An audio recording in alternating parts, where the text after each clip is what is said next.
So, your uncle. What's wrong with him? He's possessed. As in the devil? Something like that. He says a dark man is following him, watching him at all times. What do you make of it? It's nonsense, of course. But I'd be lying if I said it didn't bother me. You see, it runs in my family. Possession? No, Detective. Deteriorating melancholy. Practically every member of the Hartwood family is driven mad before they grow old.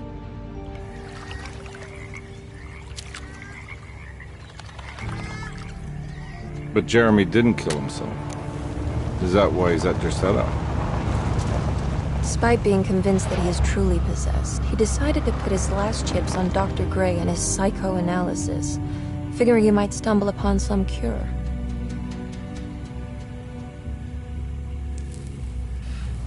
You mentioned the letter.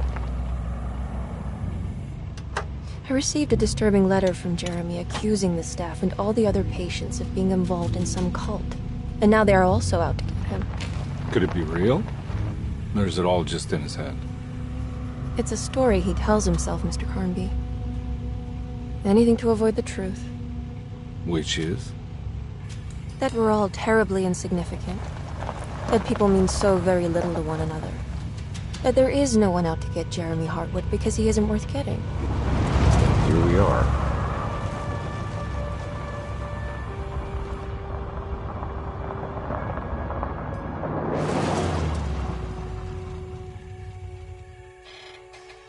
My uncle's not well, Mr. Carnby. I want to make sure he's all right. Then what's my part in this? You couldn't get a cab? I just wouldn't feel safe going alone.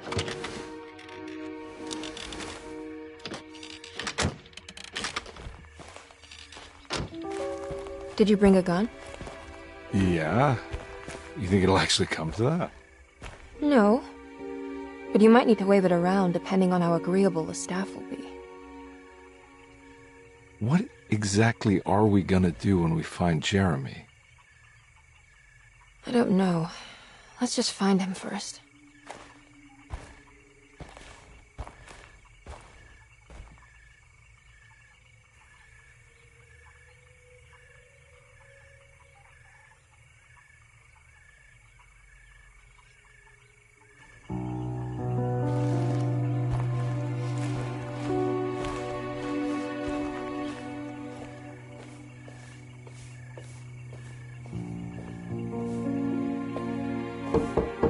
Hello?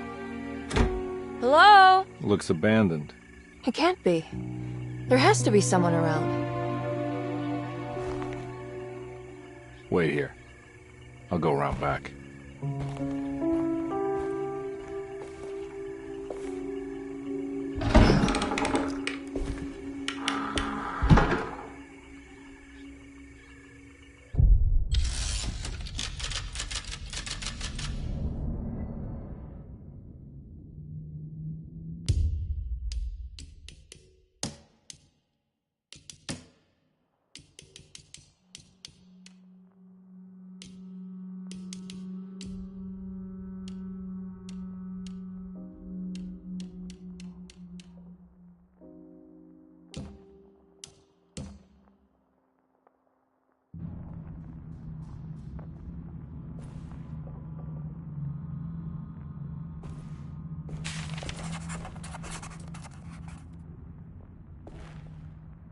Desetto, the old plantation building, was ready to fall, but kept alive by some starry-eyed carpetbagger called Dr. Gray.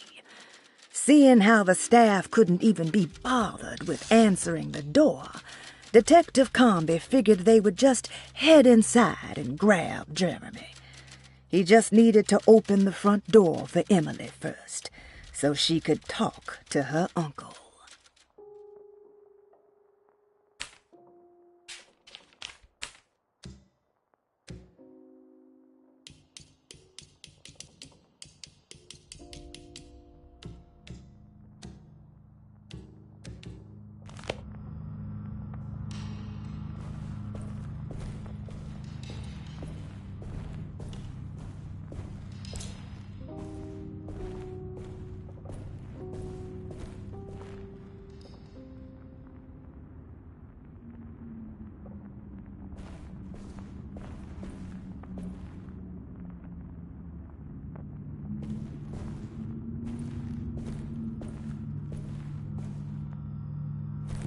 Now, what do we got here?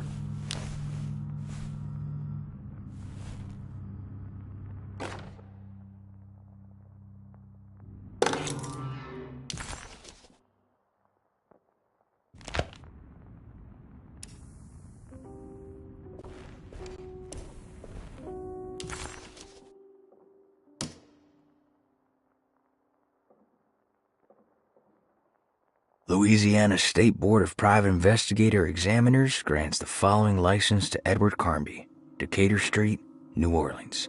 License number 196692-LA. Good until May 15th, 1930. Louisiana State Board of Private...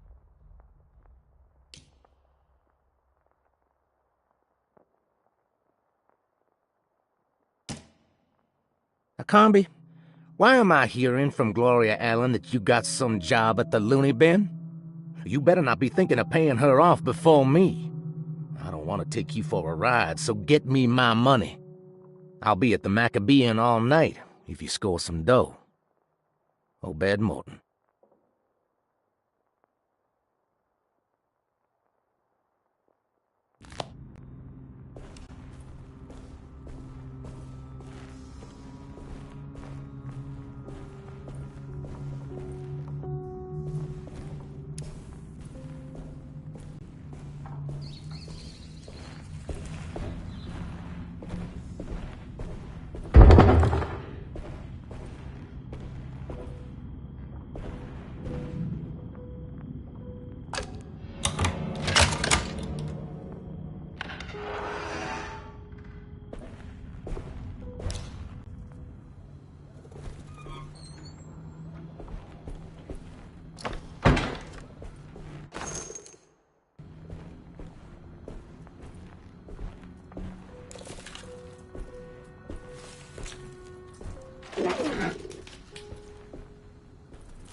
Nah, I'm not getting in there.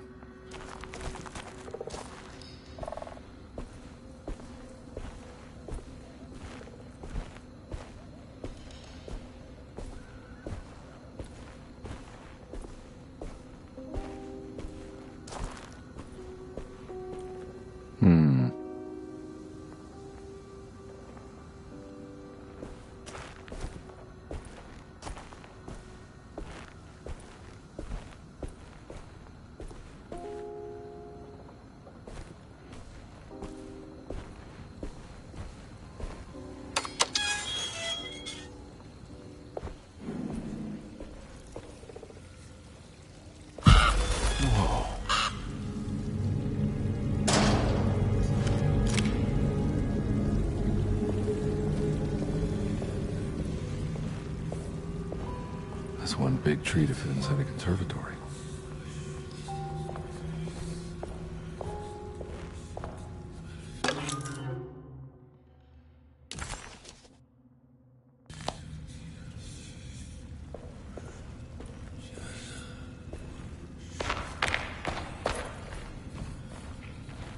Huh? What?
Don't mind if I do.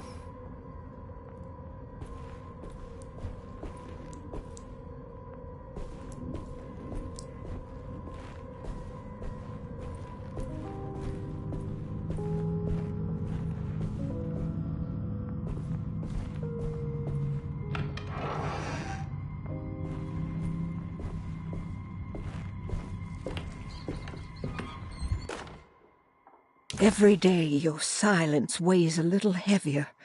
It's been a difficult year for everyone, and many have lost all hope. I read in the papers about people suffering. Pictures of dust-covered landscapes without a drop of water. I wish I knew if you were still tending the earth or if you had turned your back against us. I have started to look for help elsewhere. I pray you will tell me if I am going down a path that you find disagreeable. With help from Baptiste and Charlotte, I found comfort in the practice of the voodoo. I have long been skeptical of that Caribbean cult, but it's been of good use to me. It seems all harmless in my book. I say some words dreamt up by the Creoles, and I carry around a small pocket of gree-gree. Nothing of this is mentioned in the Bible, of course, but the French Quarter priestess tells me it's all connected. She says the Christian God is just one more perspective on the creator of things. That's what I like to think, but the other way around, that the spirits of her faith are just aspects of you, our Heavenly Father. I am so grateful for the words you gave Mr. Hartwood. We will sing your praises at St. John's Eve. The world will be blessed soon again. Only the sacrifices of the Old Testament compare to your demands. Let it be the truth. A mother of earth, wood, and dirt. A mother of 1,000 young. Sacred sand, $1. Black cat oil, $1.50. Devil shoestrings, a quarter. That makes $2.75, madame. What was that you were telling the doctor? A goat without horns. What does that mean? You must have misheard me, madame. I said no such thing. Please, I know I don't look like any of you, but I'm devout. I'm ready to do what it takes. Do not be so eager to sacrifice the few things you have left, madam. Now please, leave my store. A goat without horns.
What was that?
Please do not touch the boiler.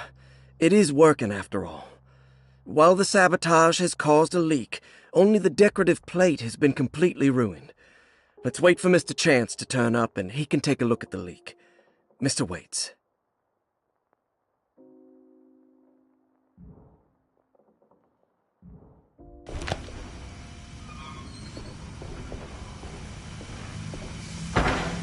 Huh.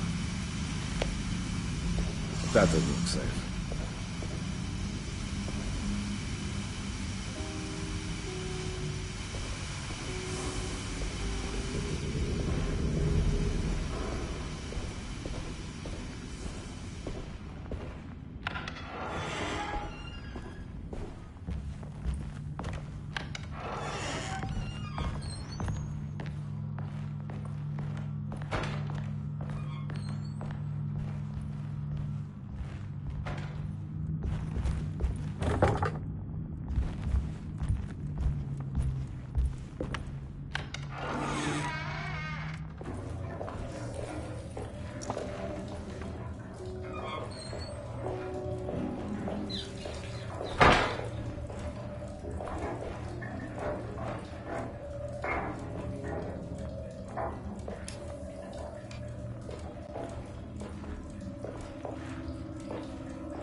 Nice.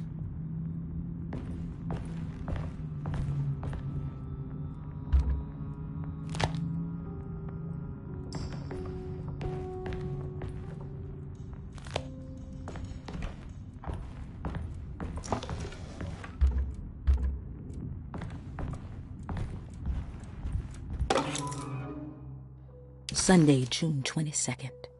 I spent all day looking for Jeremy. I should have cared for the others, but I'm scared that he will do something irreversible. Cassandra is upset that I didn't give her the latest shipment of pain medication that Waits brought from the post office yesterday. I would have given it to her, but the company didn't send a new key this time around, so the box is just sitting there on my desk. They must have figured we had plenty of their gimmicky keys by now. I only remember seeing one lately. Grace was playing with it inside the grand parlor. Unless it turns up by itself, it will have to wait. I have to figure out where Jeremy is. I think Jack knew something. That dog of his found a strange rot permeating the house. She's showing us, he said. Like those blots and streaks of fetid rot was talking to him.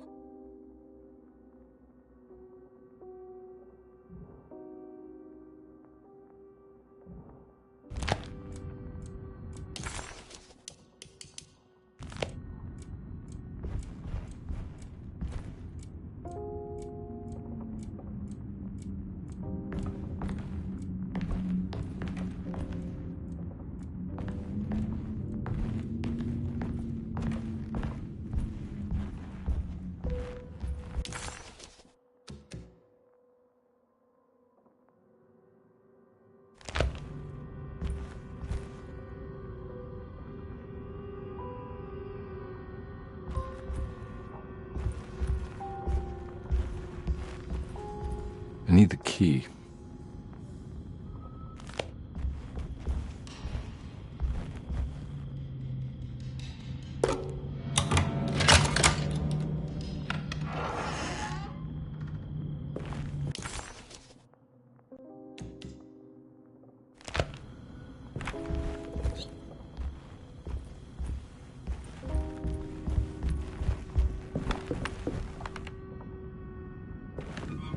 It's wedged shut.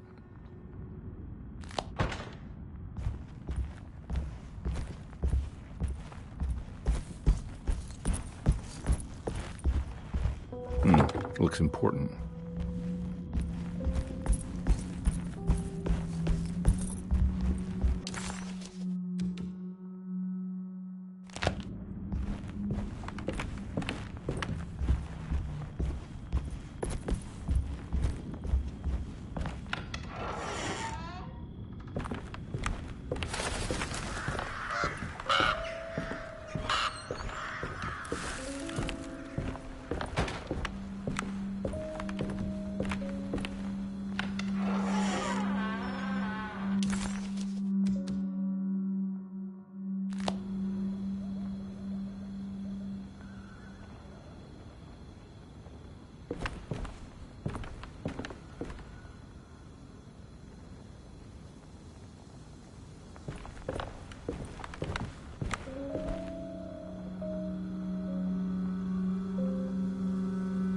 Oh.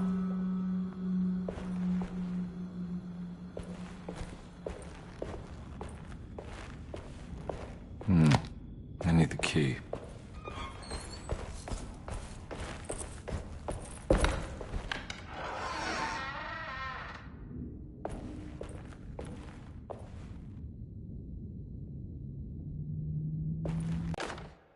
The Great Depression. President Hoover raises tariffs on over 20,000 imported goods in an act to protect American labor.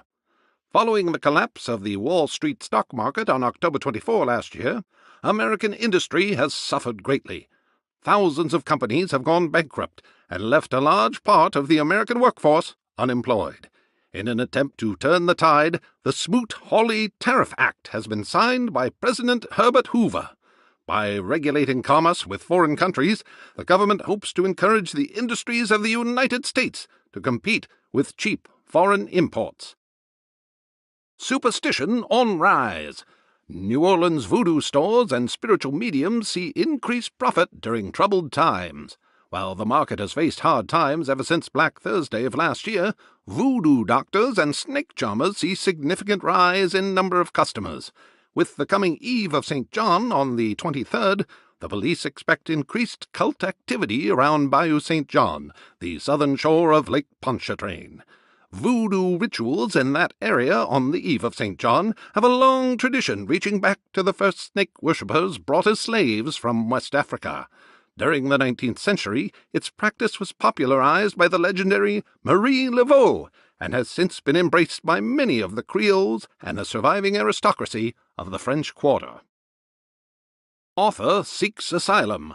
Rumors regarding author Cassandra Beauregard making Derceto her home verified. Derceto Hospital is an old plantation building on the eastern shores of Lake Pontchartrain. While often considered an asylum for the insane, residing Dr. Elmore Lee Gray prefers to think of it as a convalescent home, a place where you can go to rest. The patient list is kept secret, but thought to include many of the black sheep of wealthy families, because at Derceto, treatment does not come for free. Local author Cassandra Beauregard has now been confirmed by her own admission. She's been lauded as a powerful Creole voice and written many successful books. Lately it was reported from Hollywood that she has finished a moving picture manuscript titled Slaughter Gulch. That film is set to hit the theaters next year.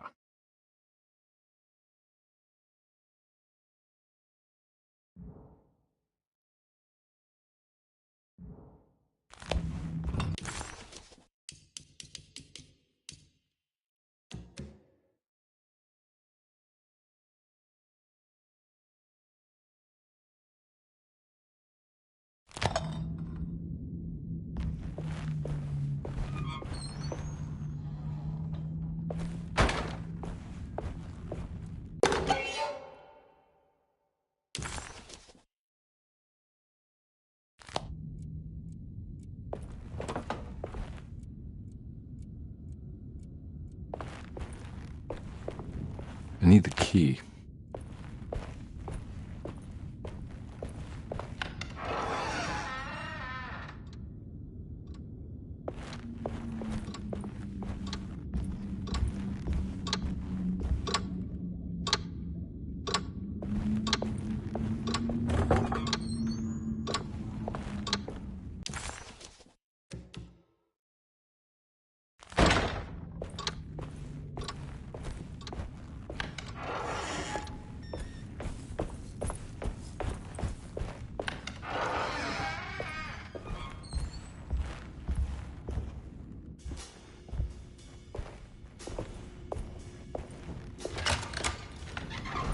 thanks.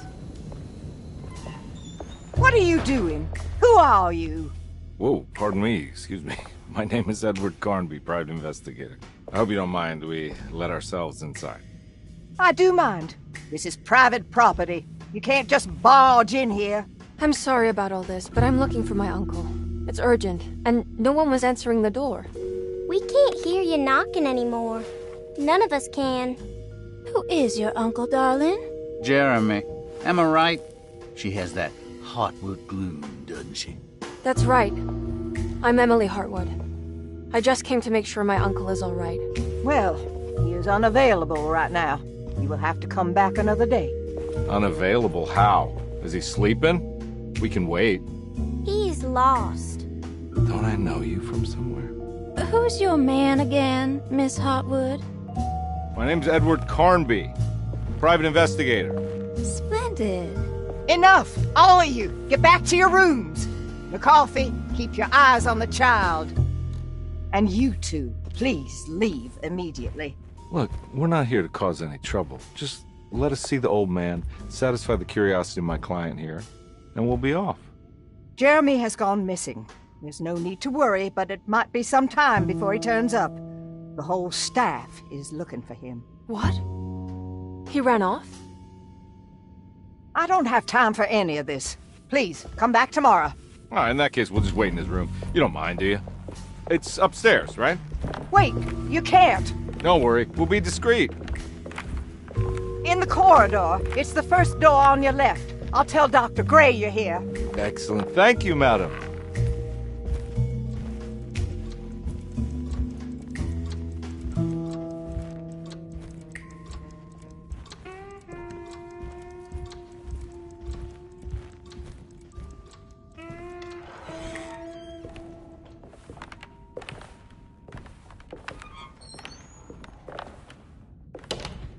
All right, here we are. Let's look around. See if we can dig up any clues.